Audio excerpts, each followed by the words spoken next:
আমরা ডক্টর সর্বপল্লী রাধাকৃষ্ণনকে শ্রদ্ধা জানাবো, সেটাই হচ্ছে মুখ্য উদ্দেশ্য আমাদের। এবং সেটা প্রতি বছরই আমরা লাফিং ক্লাব সৃষ্টি হওয়ার পরের থেকে আর 27-28 বছর ধরে কিন্তু আমরা এই নিয়ম বজায় রেখেছি। আমরা সবাই জানি যে শিক্ষার ক্ষেত্রে যেটা তার যা অবদান সেটা চিরস্মরণীয়, চিরকাল। ছোটবেলা থেকেই খুব স্ট্রাগল করে তাকে বড় হতে হয়েছে। তিনি ছাত্র হিসাবে ছোটবেলা থেকেই খুব মেধাবী ছিলেন। মাদ্রাস বিশ্ববিদ্যালয় থেকে ফিলোসফিতে তিনি ফার্স্ট ক্লাস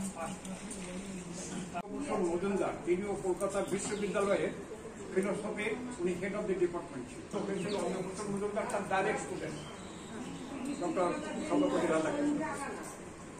ওনার এই মুখে শোনা, উনি বলেছেন স্যার একটা কথা যা বলেছিলেন সেটা চিরস্মরণীয় হয়ে থাকবে। সেটা কি কথা?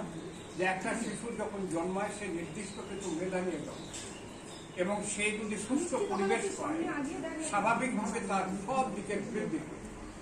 কাজে আমরা যারা ধরুন মারা দিদিরা যারা এখানে আছেন, আপনারাও পরামর্শ দেবেন শিশুকে যদি সেই রকম উপযুক্ত পরিবেশ দেওয়া যায়।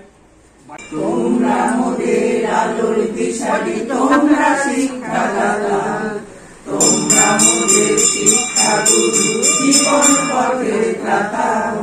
মনের মেধায় আধার থাকে, তোমরা সেথায় এসে দীপ জ্বালিয়ে আধার ঘোচাও সেই মনের বদ্ধ ঘরে। মনের যেথায় আধার থাকে, তোমরা সেথায় এসে দীপ জ্বালিয়ে আধার ঘোচাও সেই মনের বদ্ধ ঘরে।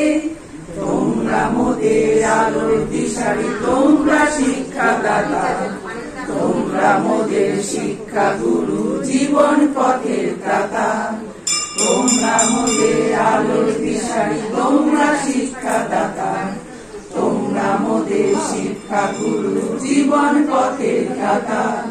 তোমাদের জ্ঞান লইব মোরা মাথা নত করে, জগৎ পূজায় সেই জ্ঞান দেব সবার তরে।